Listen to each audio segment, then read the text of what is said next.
Buenos días. Nos toca presentar la primera conferencia de este ciclo en su sede de Madrid. Ayer fue en Santander, el lunes fue en Las Palmas, hoy se inicia el ciclo en Madrid y me toca presentar, y es una enorme satisfacción, al profesor Eusebio Fernández. El profesor Eusebio Fernández es catedrático de Filosofía del Derecho en la Universidad Carlos III de Madrid. Nos va a hablar de un tema muy ligado a Galdós, que es la tolerancia, y evidentemente lo va a hacer desde una perspectiva muy interesante porque la obra científica del profesor Fernández es muy amplia, es variada y seguro que nos da una visión. Querría añadir además que en el caso, el hecho de coger este tipo de conferencia, este contenido de la conferencia, fue una decisión del ministro de Cultura y Deporte y una vez decidido el tema, el ministro, que también es profesor de Filosofía del Derecho, llegó a la conclusión de que la persona más adecuada y con más interés lo podía hacer es el profesor Eusebio Fernández, con lo cual los organizadores de este ciclo hemos tenido mucho gusto en invitarle. Así que, Eusebio, ahora te toca. Okay.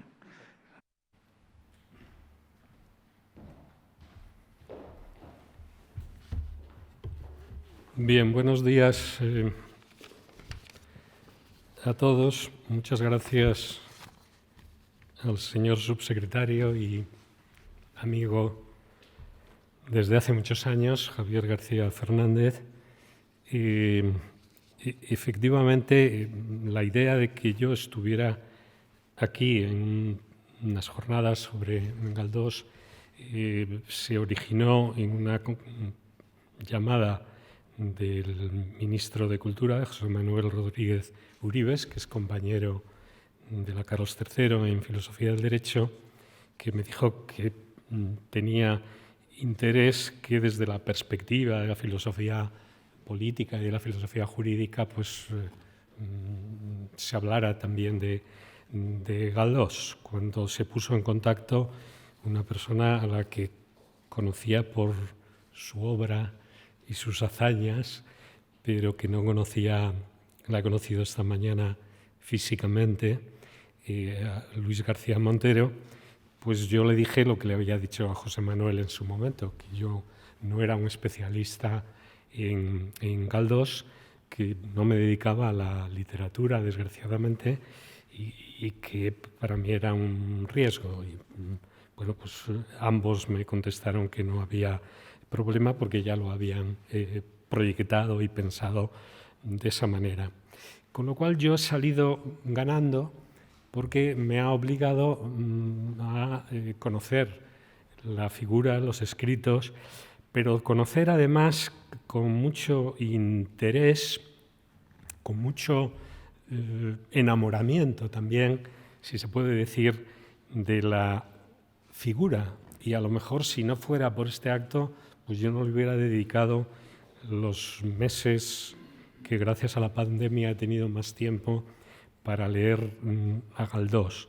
Porque lo que conocía realmente hasta hace unos meses, no lo que conozco en este momento, pues eran Fortunata y Jacinta, y en la tesis de licenciatura, como había estudiado el tema del positivismo, del krausopositivismo, del darwinismo en España, pues leí el libro de Galdós, la novela del amigo Manso, y la cito, pero es lo único que cito realmente de Galdós. Y según he ido leyendo, pues me ha ido apasionando más. He visto pues, las grandes lagunas que tenemos los profesores, incluso los profesores ya mayores, de autores que son autores con los que deberíamos estar más comprometidos porque tienen mucho que ver con nosotros y por ser autores además españoles.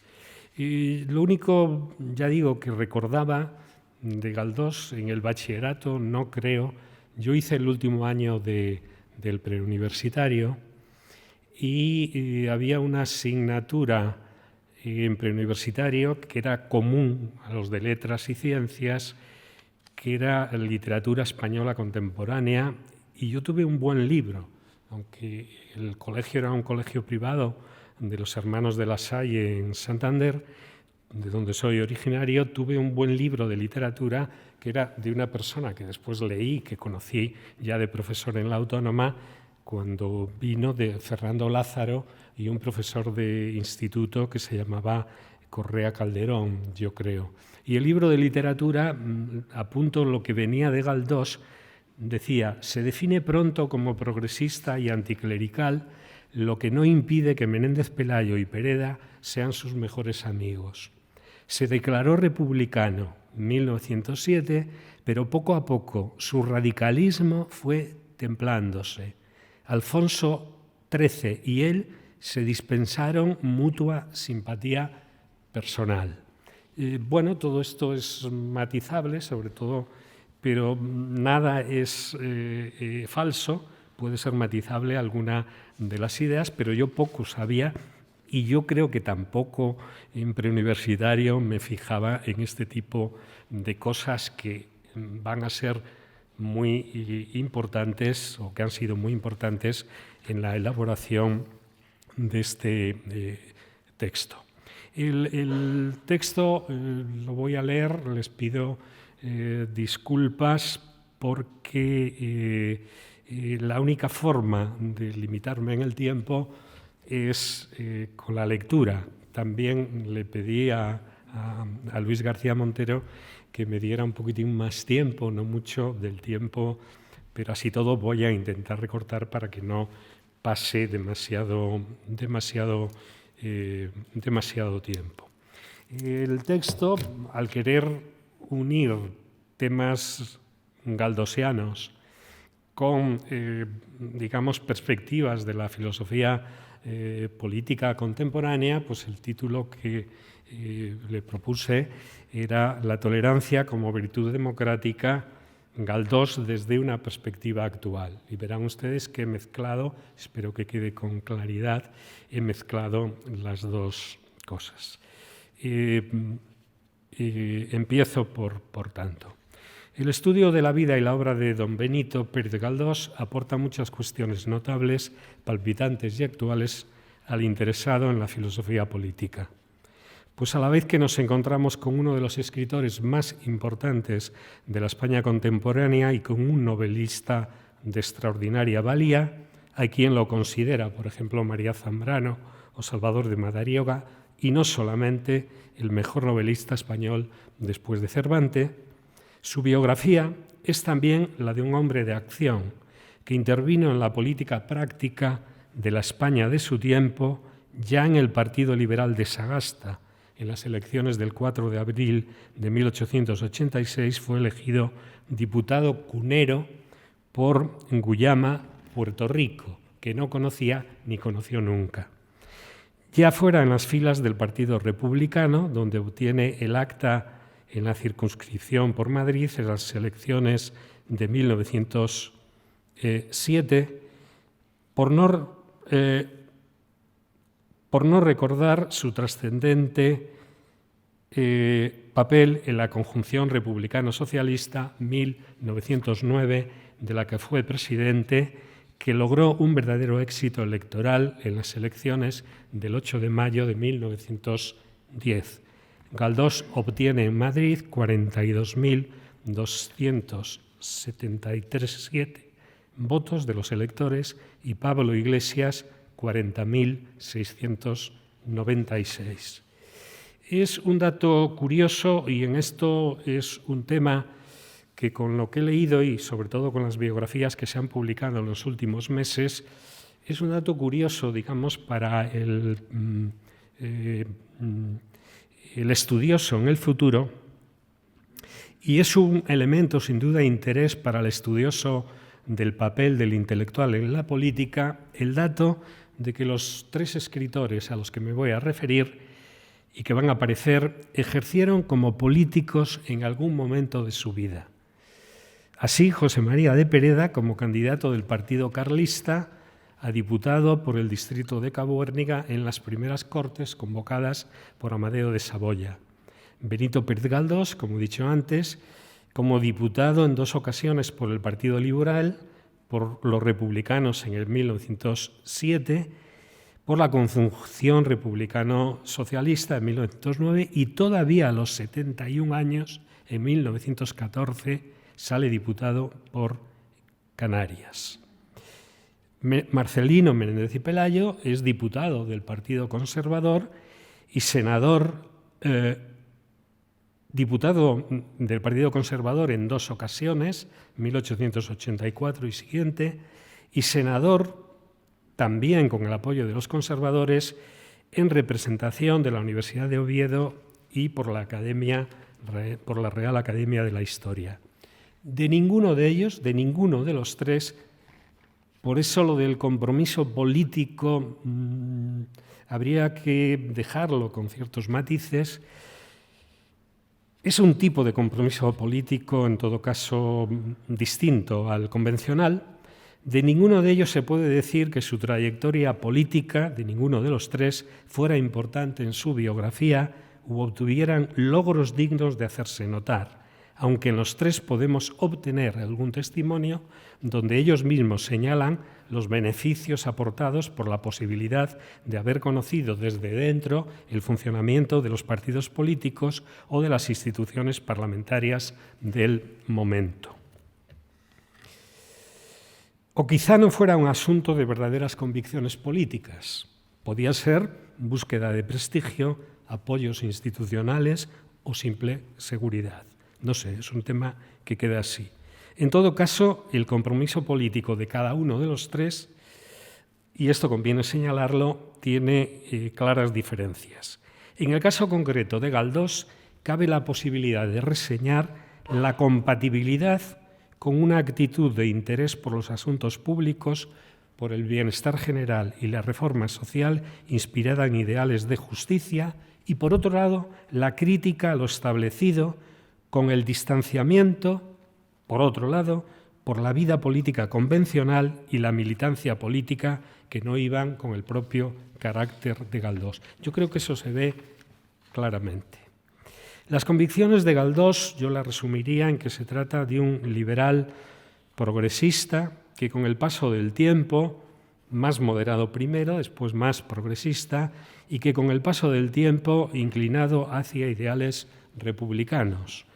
Muy crítico de la política de la Restauración y nada ajeno al objetivo de trasladar la ética humanista de inspiración krausista, con las ideas krausistas y sobre todo su proyecto educativo, conecta, recién llegado a Madrid el 30 de septiembre de 1862, a través de algunos profesores de esta tendencia que le dan clase en las facultades de Derecho y Filosofía y Letras de la Universidad Central. Su relación con Francisco Giner de los Ríos es una relación muy importante y palpable. Pero Galdós desde muy pronto se convierte en un espectador inteligente, lleno de curiosidad y con una especial capacidad para crear unos personajes que son la mejor expresión de la sociedad española del momento, no digamos sobre todo de la madrileña a partir de un momento. Germán Gullón ha insistido en este punto en su reciente biografía, don Benito Pérez Galdós, maestro de las letras modernas, que ha salido hace unas semanas, al describirle así: como una persona excepcionalmente dotada para observar la realidad con una mirada penetrante y representarla desde ese punto de vista humano que conocemos los lectores como galdosiano. Volviendo a sus dotes como espectador perspicaz, sin embargo, esa veraz fotografía que logra en sus escritos de su sociedad tiene poco de retrato neutral, menos aún de documento aséptico, pues responde, lo veo así, a un objetivo de educación cívica y de regeneración de España. Se trata, en definitiva, de un compromiso con la libertad y la igualdad democrática, y hasta los personajes más antipáticos y perversos desea conceder, me parece, la posibilidad de enmendarse y mejorar, pues quizá la razón de su depravación se halle fuera de ellos, fundamentalmente en la sociedad degenerada en la que se desarrollan sus vidas. Estoy pensando, por ejemplo, en algunos personajes de Fortunata y Jacinta. Por ello no nos debe parecer extraño, sino motivo de interés y esperanza, que en una de las biografías intelectuales aparecidas recientemente, en este caso la de Francisco Cánovas Sánchez, finalice así: hoy, en el siglo XXI, las ideas y los valores que Galdós defendió en los libros, la tribuna y los periódicos están plenamente vigentes.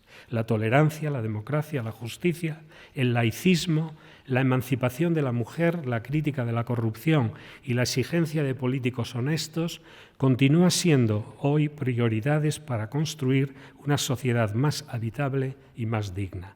Por ello, dice este autor, Galdós es contemporáneo nuestro. Bien, de esas ideas y valores que tuvieron profundo sentido en la época de don Benito, pero también ahora, y que han adquirido una renovada prioridad social, pues algo va mal al respecto en nuestras narcisistas sociedades, donde los demonios seculares siempre acechan y esperan el momento de intervenir dañosamente, destruyendo los mejores logros de una civilización abierta e ilustrada. De todo eso he elegido para mi disertación, el papel de la tolerancia como virtud cívica y sustento de la democracia. Virtud y no derecho, que sirve para dinamizar y expandir, nunca sustituir, los derechos al pensamiento y expresión libres y a formas de vida diversa, diferentes y minoritarias. Voy a intentar, de manera seleccionada en cuanto a sus escritos, señalar más que explorar con detenimiento personajes y situaciones que tienen que ver con la tolerancia, unas veces de manera directa y otras a través de la vía indirecta de insistir en lo intolerable. Hay materia más que suficiente en las novelas de Galdós, pero no me cabe otra cosa que indicar algunos ejemplos y no ir más allá.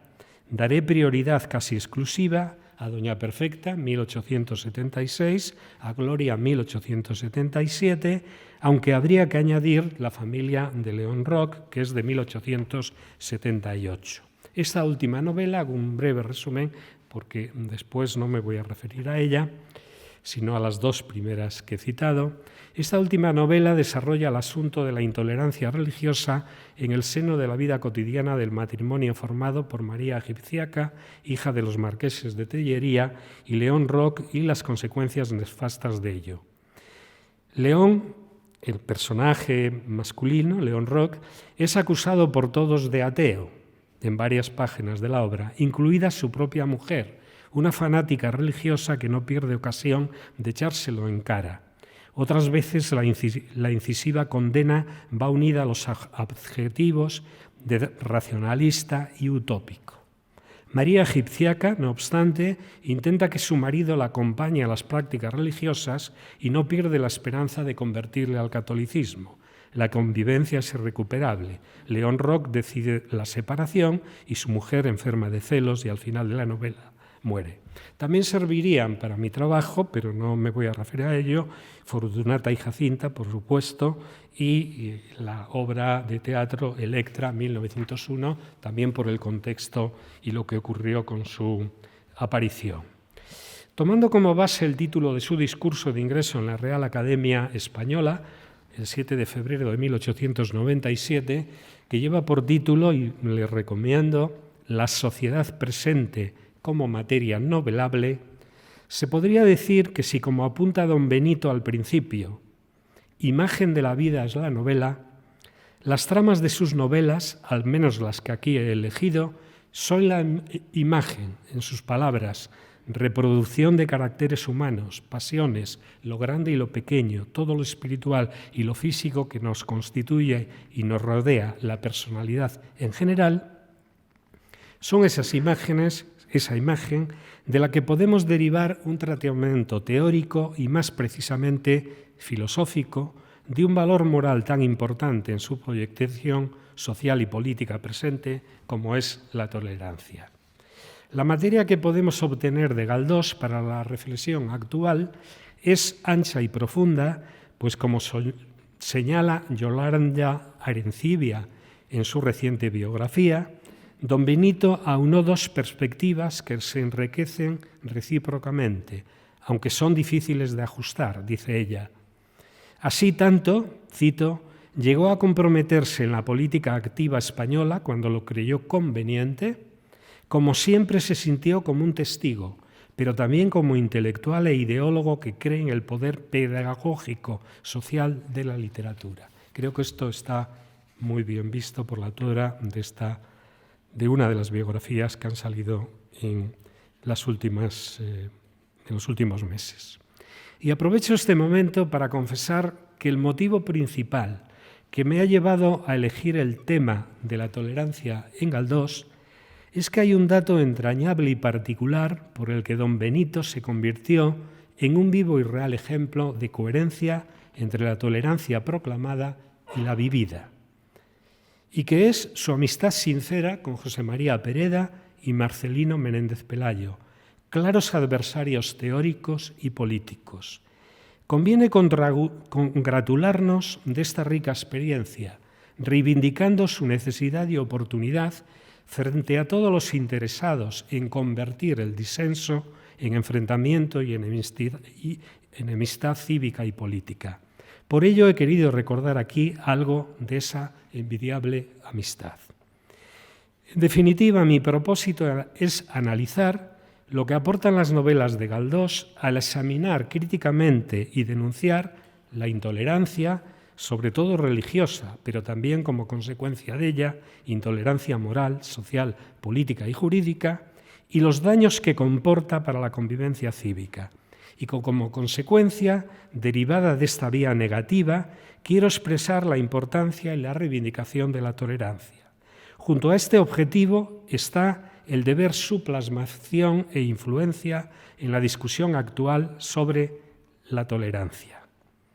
En frecuentes ocasiones, la literatura de una época se adelanta y como mínimo convive a la reflexión filosófica y a la labor de los legisladores. Esa será mi hipótesis de trabajo. Repito, la literatura de una época se adelanta y como mínimo convive a la reflexión filosófica y a la labor de los legisladores. Paso ahora a una segunda parte a hablar de la tolerancia de la perspectiva actual para después poderlo aplicar, aunque sea con carácter, por llamarlo de alguna forma, retroactivo a esas obras de Galdós. ¿Qué es la tolerancia? ¿Qué significa ser tolerante?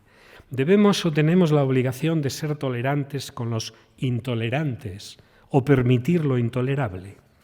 La tolerancia, esa virtud imprescindible para mantener la sociedad abierta y el pluralismo democrático, nace como consecuencia histórica en el mundo moderno y occidental de la Reforma protestante y de la búsqueda de soluciones a las guerras de religión. Su nacimiento va unido a una reivindicación religiosa y por ello está en la base del primero de los derechos humanos que aparecen en la historia, que es el derecho a la libertad religiosa. Sin embargo, con el tiempo y gracias a la aportación de las ideas liberales e ilustradas, la tolerancia se extiende a las convicciones e ideas en general, conformando así el campo de la libertad de pensamiento y de expresión.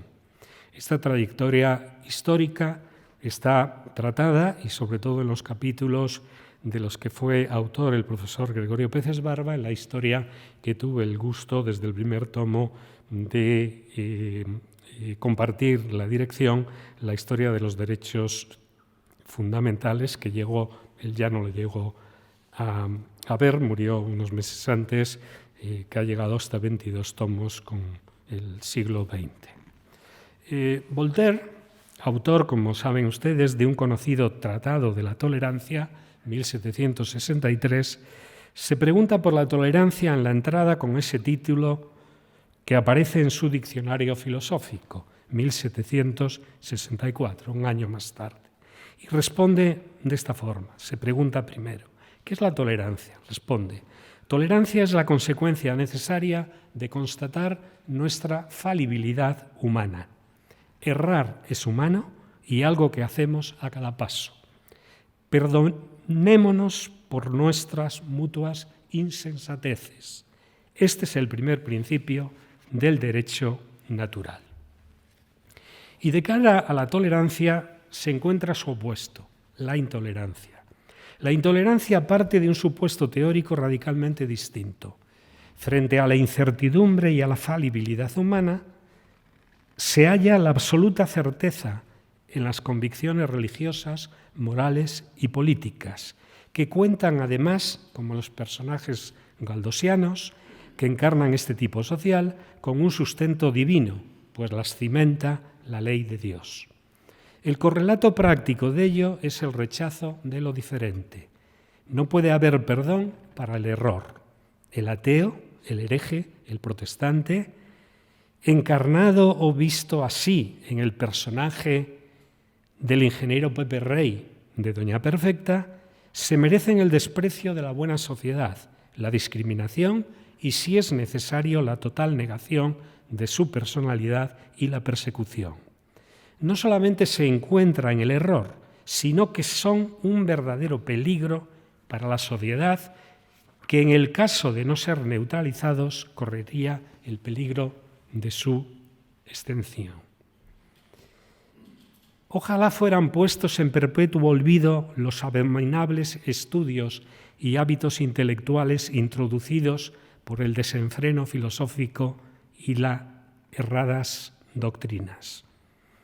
Esto escribe don Cayetano Polentinos, cuñado de Doña Perfecta y estudioso obsesionado por reivindicar las grandezas de la patria y las hazañas de los antepasados nobles de Orbajosa, el pueblo que aparece en Doña Perfecta, a un amigo de Madrid en una carta.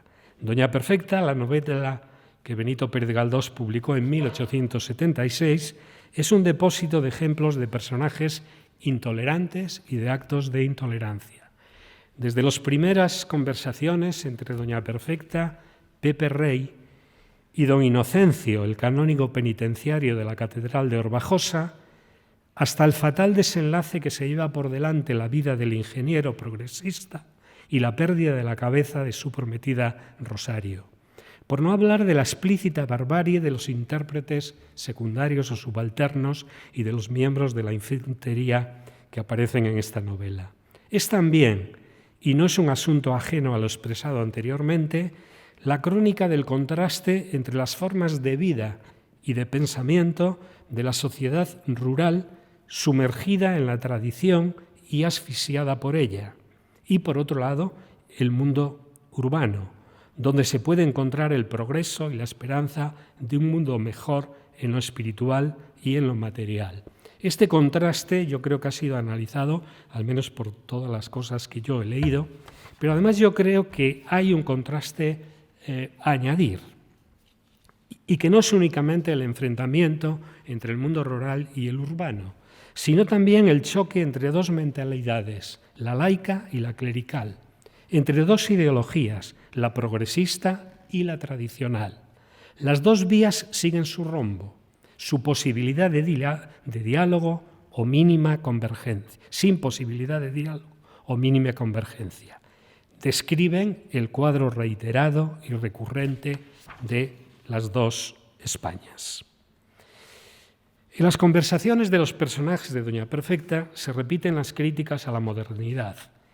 Ridiculizan, y este es un autor que me conectó cuando lo leí con la tesis de licenciatura a la que he hecho antes referencia, ridiculizan a los seguidores de Darwin, a la filosofía alemana, así de manera indeterminada, a la ciencia en general, de quien el canónigo don Inocencio, urdidor de toda la campaña contra el ingeniero Rey para imposibilitar su matrimonio con Rosario y hacer así posible que la hija de Doña Perfecta se case con su sobrino, el abogado Jacinto, muy en la línea de manipular las tendencias fanáticas de Doña Perfecta que hace este canónigo a lo largo de toda la novela.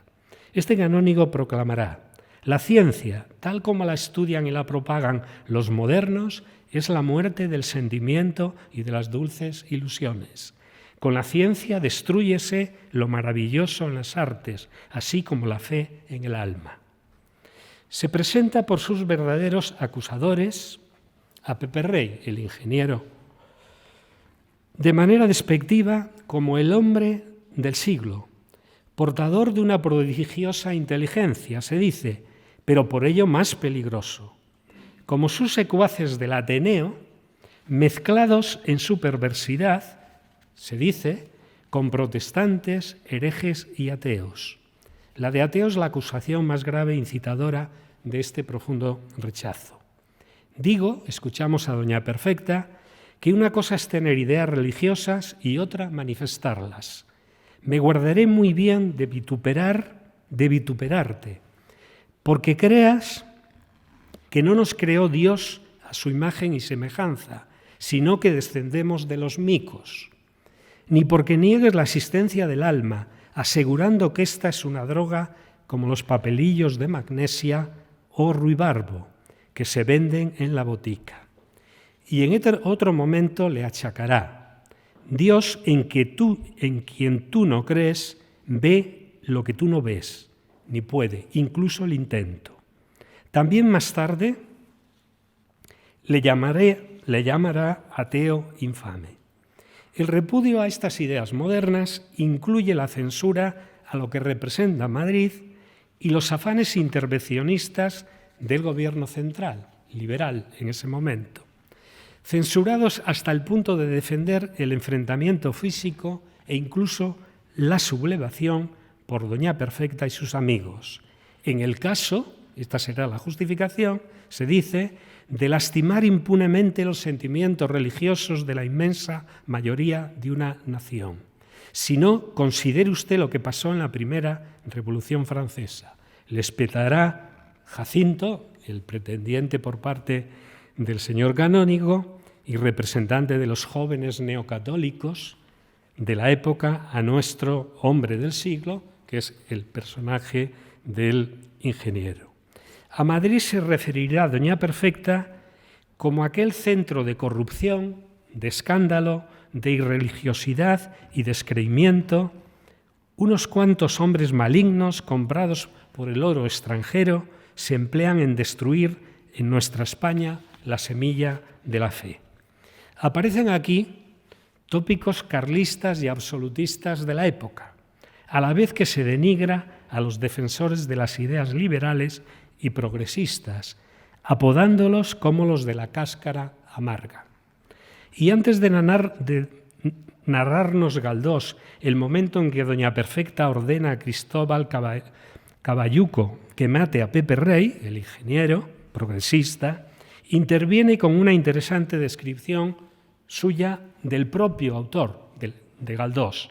Dice, no sabemos cómo hubiera sido Doña Perfecta amando. Aborreciendo, tenía la inflamada vehemencia de un ángel tutelar de la discordia entre los hombres. Tal es el resultado producido en un carácter duro y sin bondad nativa por la exaltación religiosa, cuando ésta, en vez de nutrirse de la conciencia y de la verdad revelada, en principios tan sencillos como hermosos, busca su savia en fórmulas estrechas que solo obedecen a intereses eclesiásticos. Esta es una idea del mejor Galdós, creo. Prosiguiendo con el tema general de la tolerancia, volviendo a la tolerancia desde una perspectiva actual, quedémonos con la idea de que consiste en la respuesta natural al descubrimiento de la falibilidad humana y de una condición humana incierta. De ahí la necesidad de rebatir el dogmatismo y aceptar la diversidad, el cambio, la revisión, el pluralismo de creencias y formas de vida. Como señaló un liberal contemporáneo, fallecido hace unos años, Ralph Dahrendorf, los sociólogos lo conocen muy bien, un hombre muy interesante, sin duda. Dice Dahrendorf, no existe un peligro mayor para la libertad humana que el dogmatismo, el monopolio de un grupo, de una ideología o de un sistema. Y concluye con una advertencia, Dahrendorf, que será muy fácil trasladar a algunos de los personajes que posteriormente encontramos en esas novelas de Galdós. Es la siguiente: la sociedad abierta no promete una vida fácil. En realidad, los seres humanos tienen una peligrosa tendencia a la comodidad que procura un mundo cerrado. Pero hay que insistir en que la tolerancia, producto de la incertidumbre y de la falibilidad humana, no significa relativismo ni negación de la existencia de verdades, menos aún pensar que todo vale o todo vale igual. De la misma manera que la competencia entre teorías científicas nos puede conducir a la más verdadera, el contraste entre opiniones morales, concepciones del mundo, ideologías políticas y el debate libre entre ellas nos puede acercar a la más correcta y justa. En asuntos de opinión no cabe hacerse la ilusión de que vamos a encontrar la certeza absoluta. Pero si lo que nos interesa es respetar la dignidad de las personas, su libertad, su seguridad, su autonomía, su igualdad, sí es posible diferenciar y jerarquizar moralmente opiniones y rechazar con contundencia aquellas que son intolerables, pues se alimentan de la humillación y del daño grave a los seres humanos. Como ha indicado un filósofo francés actual, André Comte-Sponville, para ser tolerante no es necesario renunciar a amar la verdad, sino que, por el contrario, este mismo amor, pero desilusionado, nos suministra las principales razones para serlo. La tolerancia, por tanto, debe entenderse como una virtud personal y social, característica de una sociedad libre y esencial para el mantenimiento de la democracia. No sustituye a sus hijas históricas la libertad de pensamiento y de expresión. Esto es un error. No hay un derecho a la tolerancia. El derecho que recoge la tolerancia es la libertad de pensamiento y de opinión, de expresión. Ni rebaja tampoco el alcance de esos derechos, sino que coopera la tolerancia como virtud con ellos, sirve para justificarlos y evita tanto su vaciado como su limitación y manipulación. De nada valen hermosas garantías a la libertad de pensamiento y de expresión, y esto lo vemos todos los días en todas las sociedades y en la nuestra, en la vida parlamentaria y en la vida común, en los medios de comunicación. De nada sirve hablar de la garantía de la libertad de pensamiento y expresión en un mundo donde la tolerancia se ha ido estrechando. Acaban perdiendo sentido la libertad de pensamiento y expresión. Que se lo pregunten a los norteamericanos que tienen a gala la primera enmienda a la Constitución, pero que pasaron perfectamente y toleraron, permitieron casos como el caso McCarthy y otros casos parecidos. ¿Por qué? Porque la sociedad o ciertos sectores son intolerantes a pesar de esas garantías a la libertad de pensamiento y de expresión. Por eso tenemos que estar al tanto. El pluralismo en todas sus vertientes de pluralismo religioso, social, lingüístico, político, jurídico o moral, no únicamente es la constatación que expresa la variedad y la diversidad de la sociedad humana, sino un valor definitorio de cualquier tipo de liberalismo político, puesto que, como ha insistido John Rawls, el liberalismo político parte del supuesto de que a efectos políticos una pluralidad de doctrinas comprensibles, razonables, pero incompatibles, es el resultado normal del ejercicio de la razón humana en el marco de las instituciones libres de un régimen constitucional democrático. Me parece que tiene pleno sentido seguir hablando de tolerancia y que no se trata de un tema caduco, jubilado por la discusión constitucional de los derechos a la libertad de pensamiento y expresión. Y así lo han visto autores como Hans Kelsen, como Popper, como Rawls, como Isaias Berlin, como Gadamer, como Hannah Arendt, como Hoffe, como Michael Walzer, como Giovanni Sartori, como John Gray, como Habermas, como Martha Nussbaum. Entre nosotros, por poner ejemplos sin agotar, Victoria Camps, Ernesto Garzón Baldoes, Aurelio Arteta, Pedro Cerezo Galán. Todos han dedicado a la tolerancia muchos escritos e interesantes reflexiones. Si se tratara de un asunto inoportuno y anacrónico o caduco, no encuentro explicaciones a este hecho. Pero es que además están presentes hoy, para que debamos hablar de tolerancia, acontecimientos graves que han tenido lugar en los últimos tiempos en el marco social y político de países democráticos, algunos de la Unión Europea, donde la confrontación religiosa y las manifestaciones racistas y xenófobas han aumentado.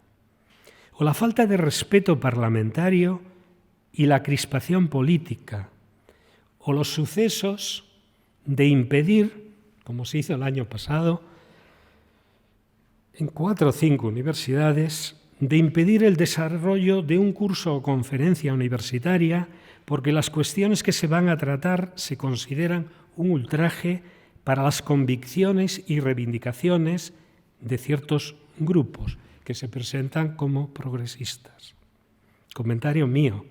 Tras la repetida censura de la dictadura franquista, que todavía me tocó conocer y sufrir, y a varios de los que estamos aquí también, jamás pensé que pudiera repetirse, y menos en la universidad, estos hechos, pero ahora por parte de grupos que se consideran a sí mismos progresistas. Estos hechos, y lo mismo podríamos decir de los escraches a personajes públicos o de los insultos y acosos veraniegos que podemos recordar de hace unos meses, esos hechos frente a los que no cabe la pasividad de una tolerancia malentendida o sectaria, impulsan, incluso nos obligan a seguir hablando de tolerancia, a introducir el tema de sus límites. Desde hace ya muchas décadas, Popper nos advirtió de que si concedemos a la intolerancia el derecho a ser tolerantes, destruimos la tolerancia y al Estado constitucional. Y comenta Popper, este fue el destino de la República de Weimar. Podemos matizar la idea de Popper, pero está ahí. Incluso las personas de mi edad recordarán un escrito de Marcuse, La tolerancia represiva, 1965, que a mí me sorprendió negativamente en el tiempo que lo leí de estudiante universitario y más tarde también, pero que posteriormente lo he releído y he valorado más.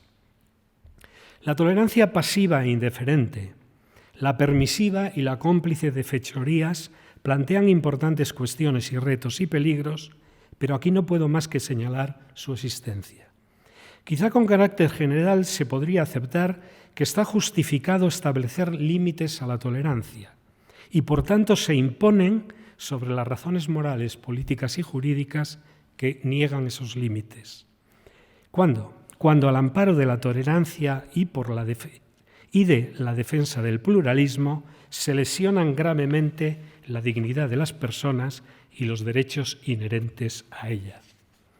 Pero hay que ser muy rigurosos, y yo creo que la práctica nos enseña que tiene sentido decir esto, pero hay que ser muy rigurosos a la hora de determinar qué es lo que entra dentro de la calificación de lo intolerable. Quizá aquello que produzca daños profundos e irreparables a un ser humano, no cualquier cosa. Espero que estas reflexiones nos sirvan a la hora de analizar a los personajes y a sus conductas, es decir, el ejemplo tomado de Don Benito y que Pérez Galdós nos describe con maestría. Lo mismo que una distinción que introduzco ahora de 2 tipos de tolerancia que mantengo desde hace tiempo y que comparto con Carlos Thibó, un querido amigo y compañero, que es la distinción de 2 tipos de tolerancia. En la historia de la tolerancia, las reflexiones a que ha dado lugar y su tratamiento actual por parte de reconocidos pensadores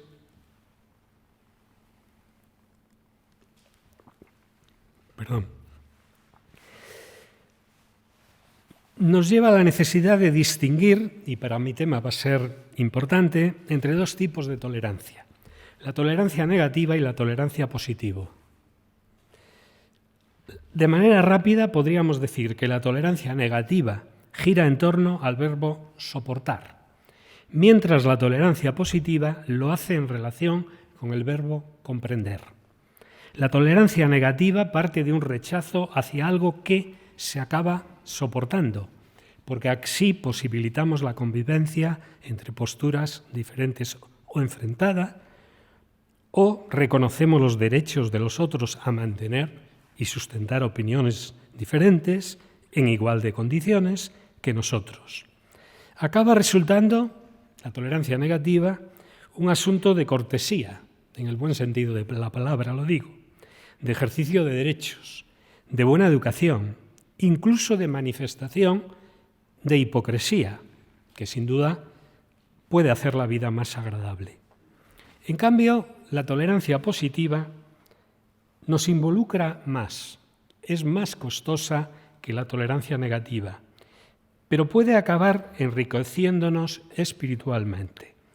Se trata de conocer pensamientos y formas de vida diferentes, de contrastar entre formas de ser y actuar, tanto individualmente como entre culturas y sociedades distintas. Incluso de preferir y jerarquizar entre opciones, pero siempre con buenas razones, no con actos de autoridad. Intentamos comprender lo diferente, poniéndonos en el lugar de los otros.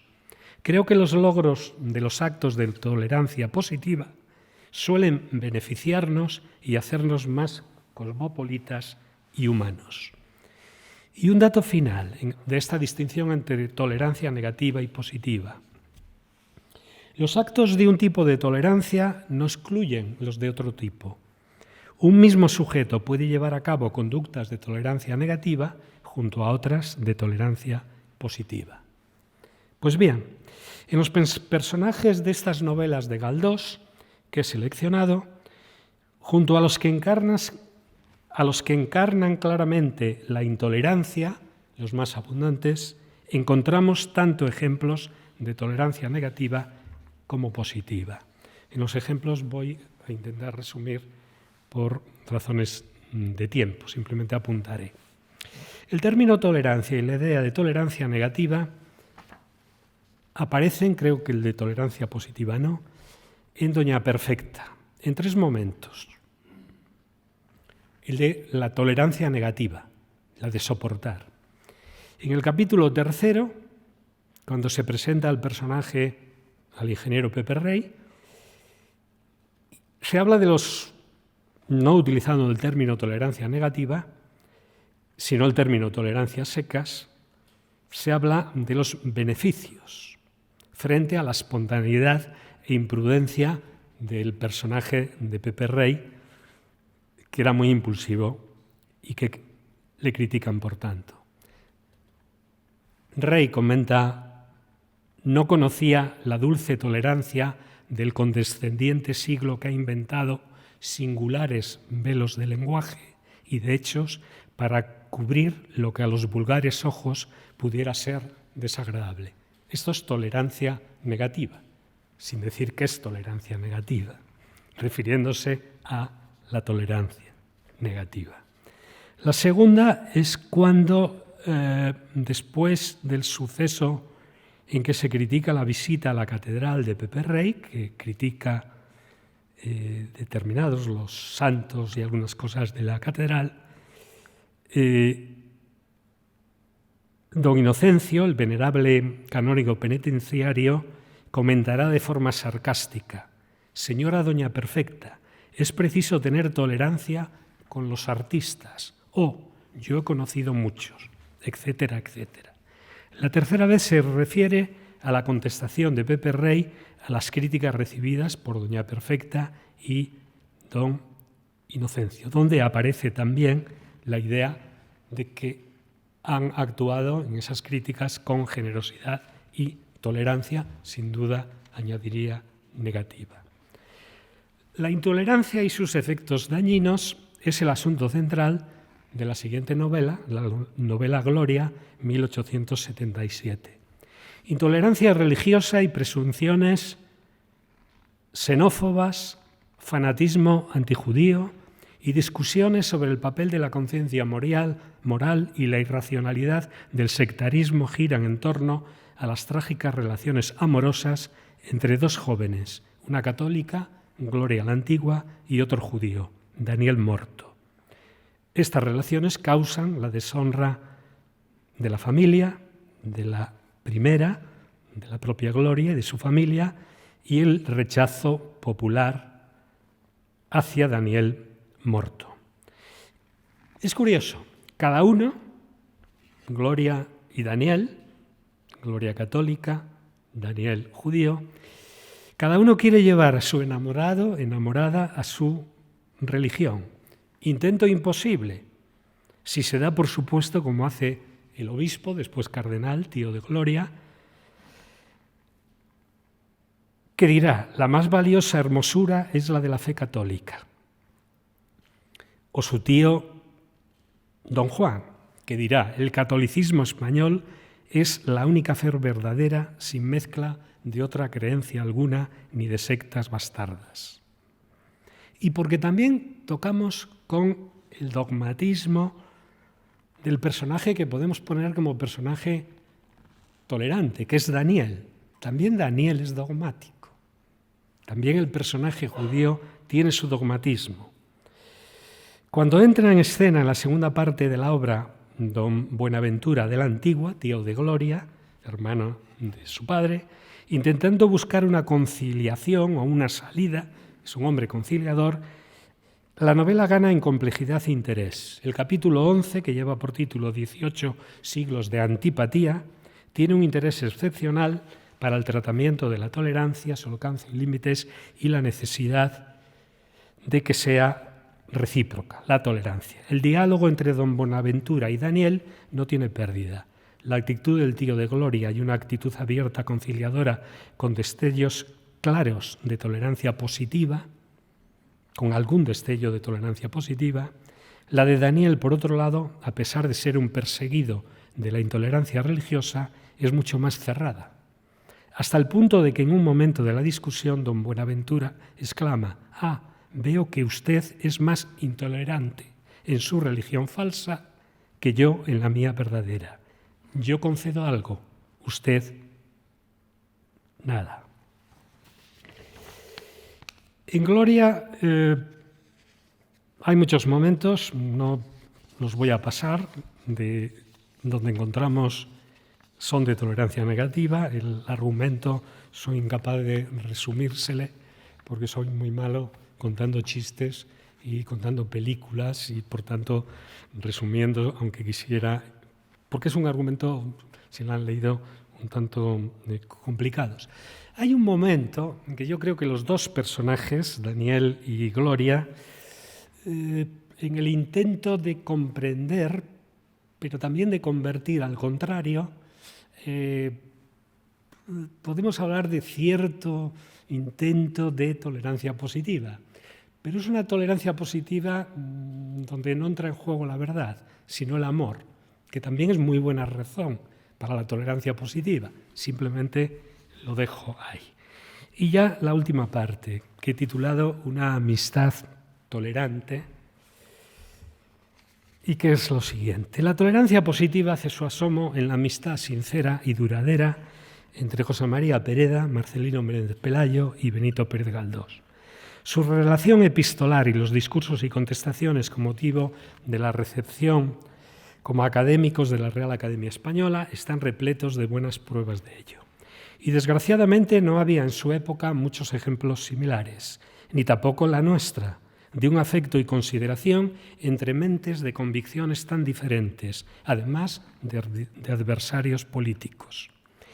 Quizá quien conozca la biografía de don José María Pereda se sorprenda de que aparezca como sujeto, para mí, de tolerancia positiva, pues su costumbrismo y el tradicionalismo, además fue diputado carlista en las Cortes de 1868, parece que evita rotundamente esta toma de postura, y quizá haya razones para ello.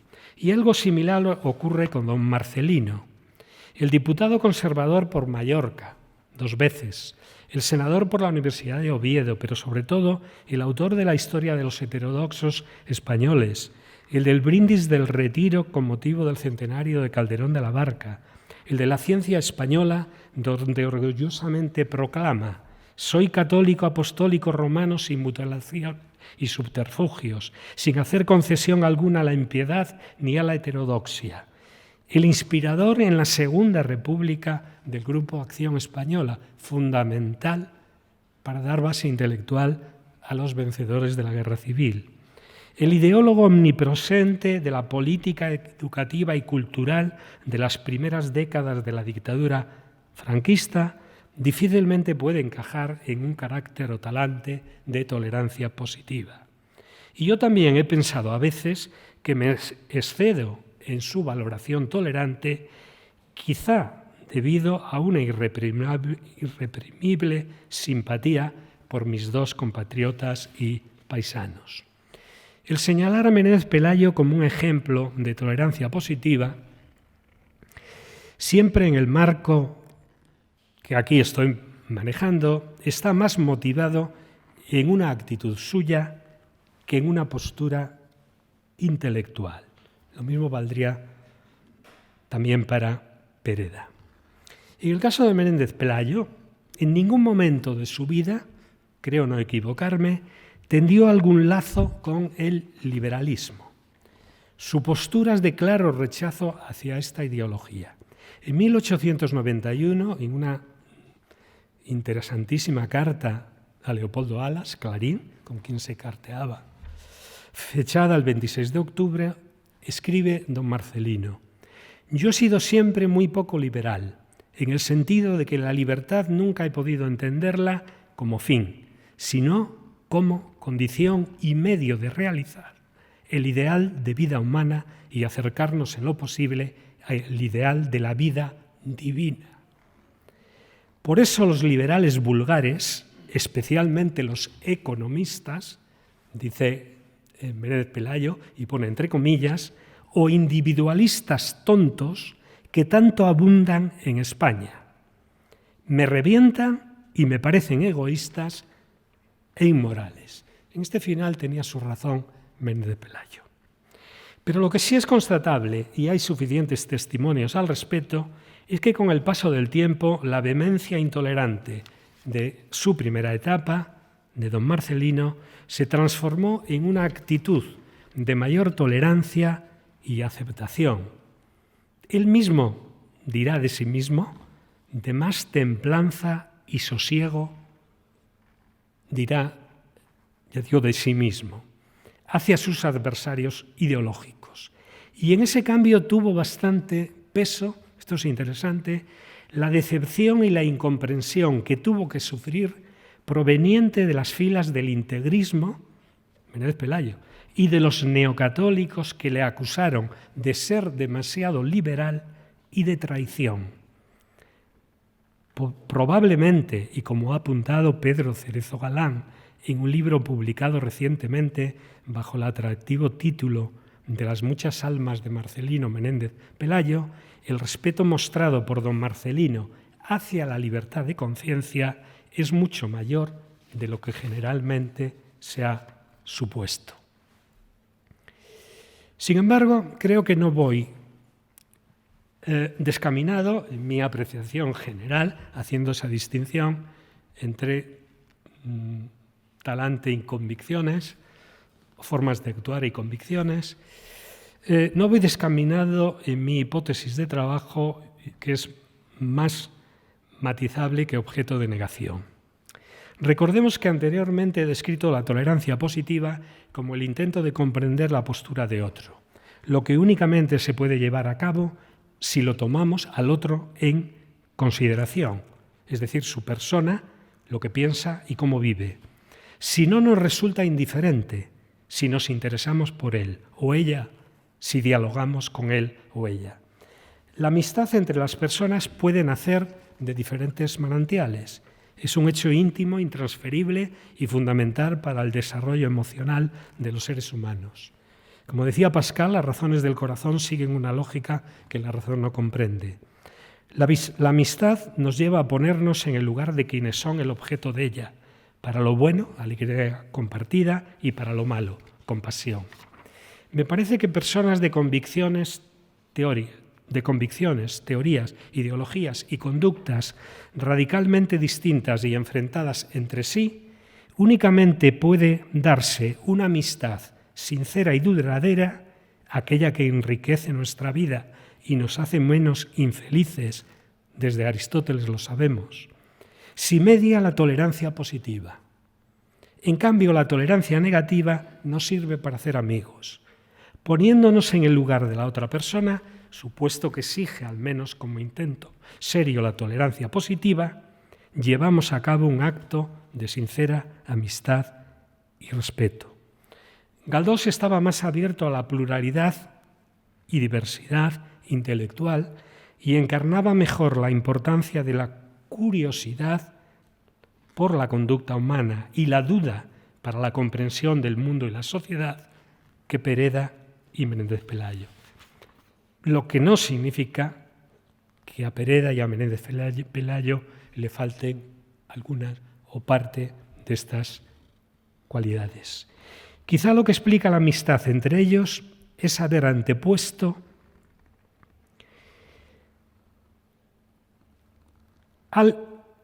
el amor al conocimiento y la importancia concedida a su desarrollo, haberlo antepuesto a las claras y profundas divergencias y discordancias en materia de creencias y convicciones ideológicas.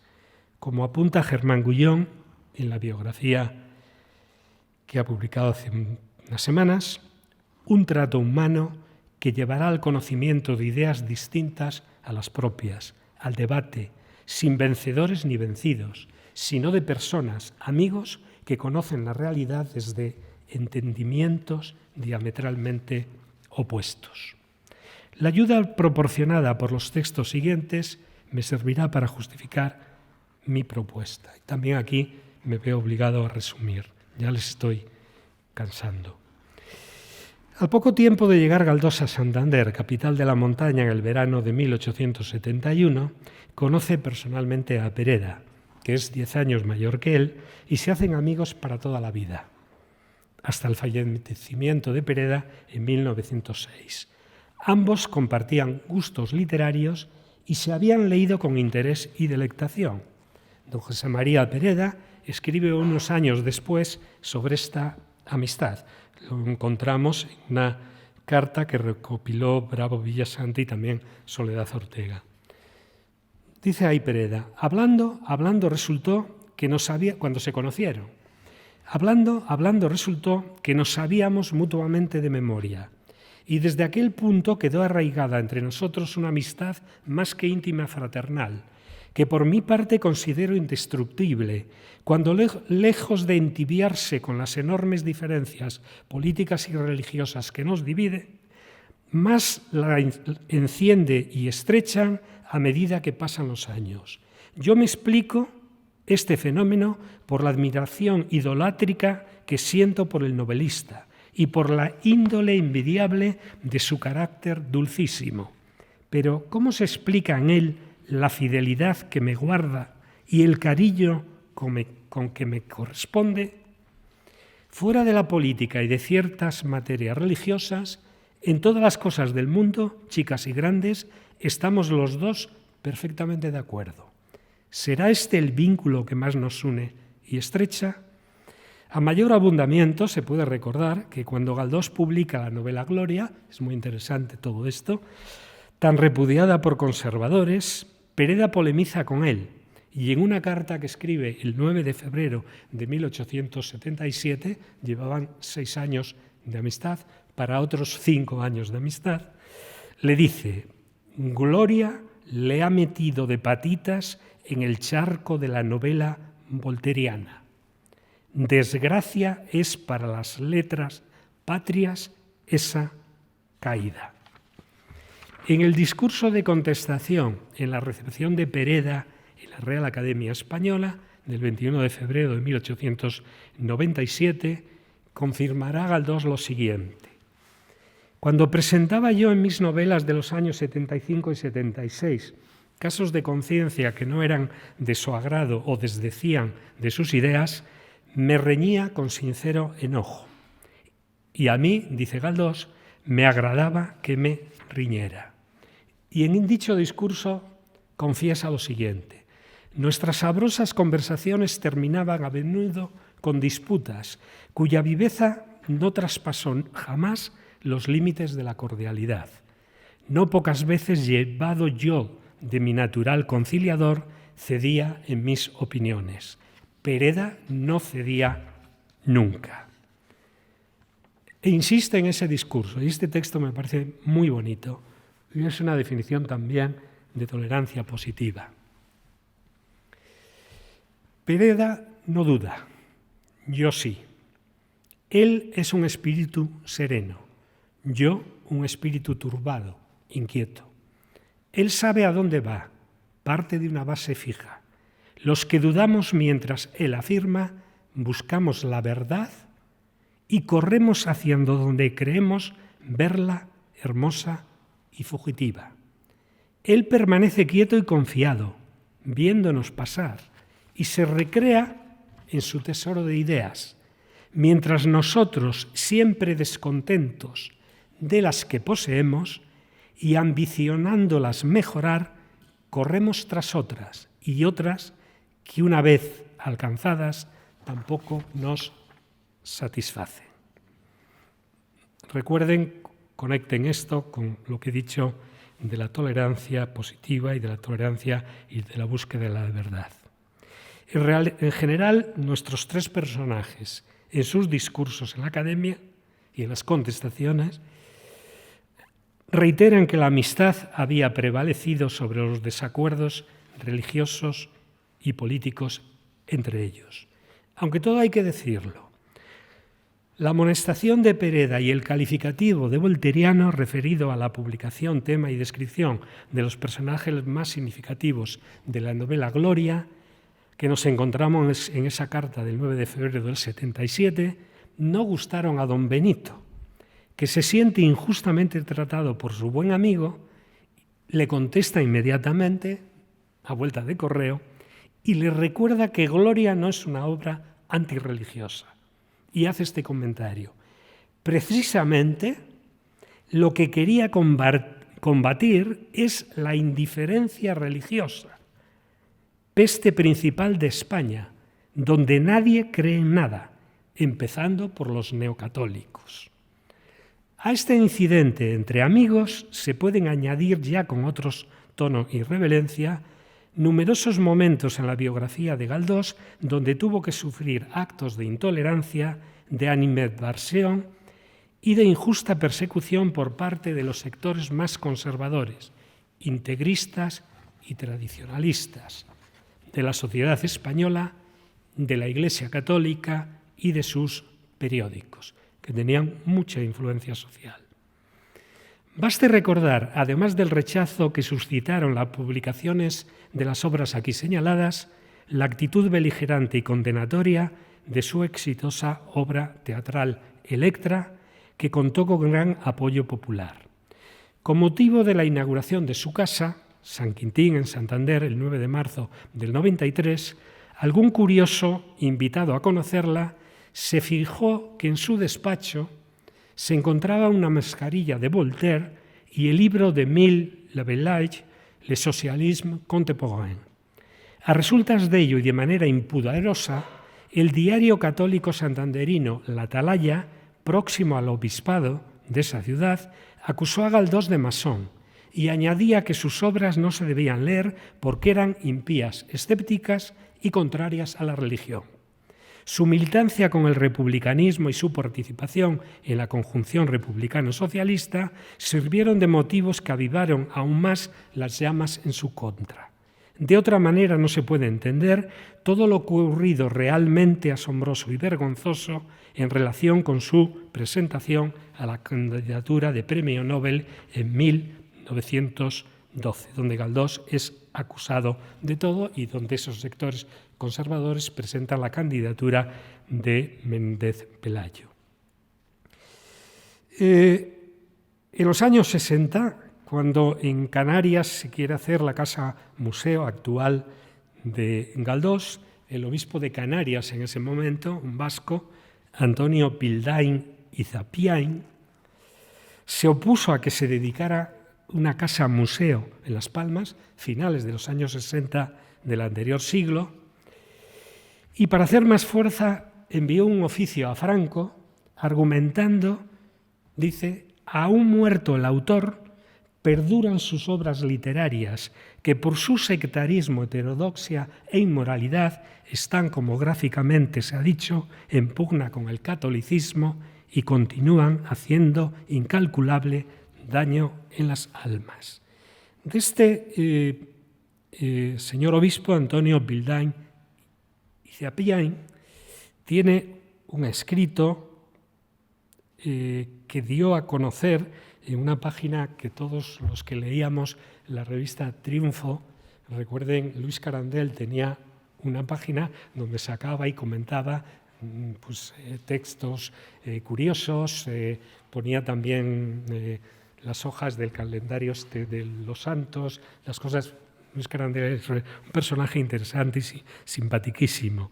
Y sacó un escrito de este señor obispo, Antonio Bildain, que se llamaba Unamuno hereje y maestro de herejes, y contaba esto.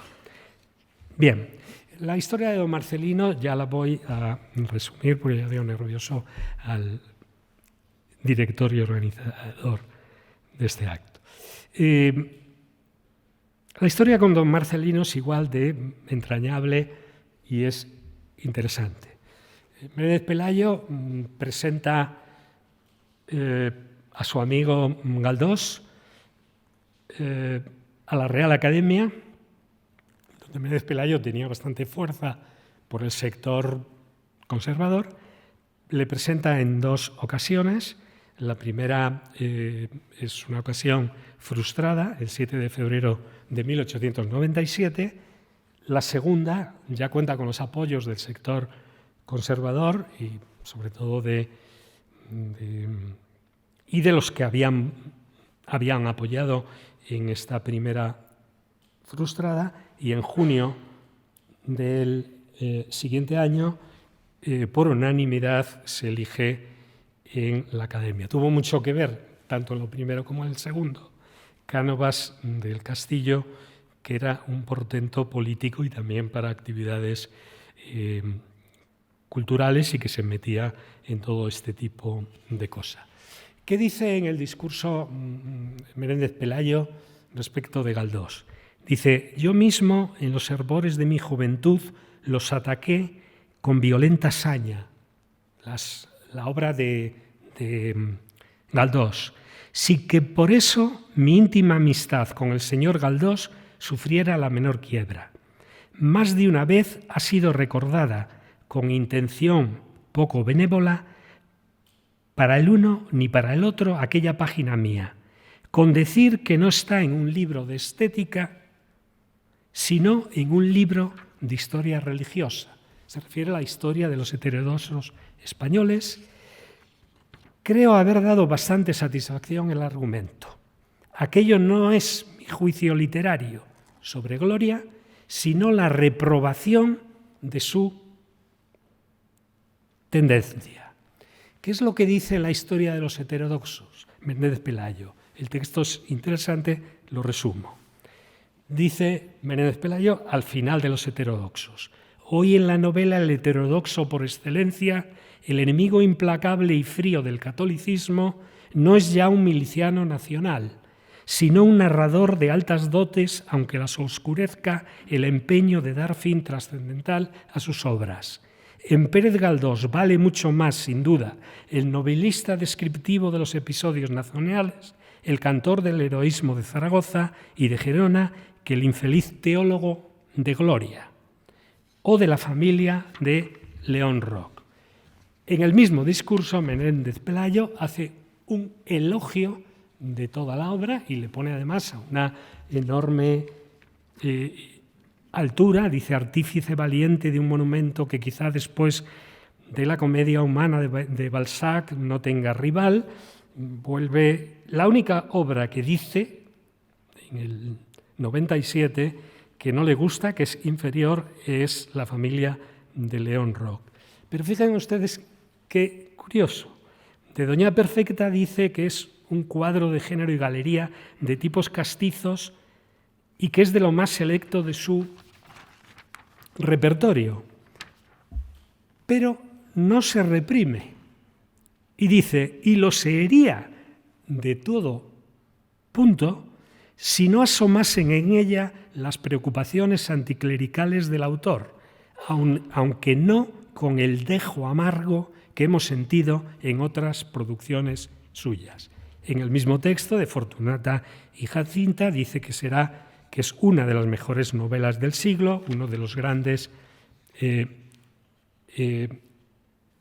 esfuerzos.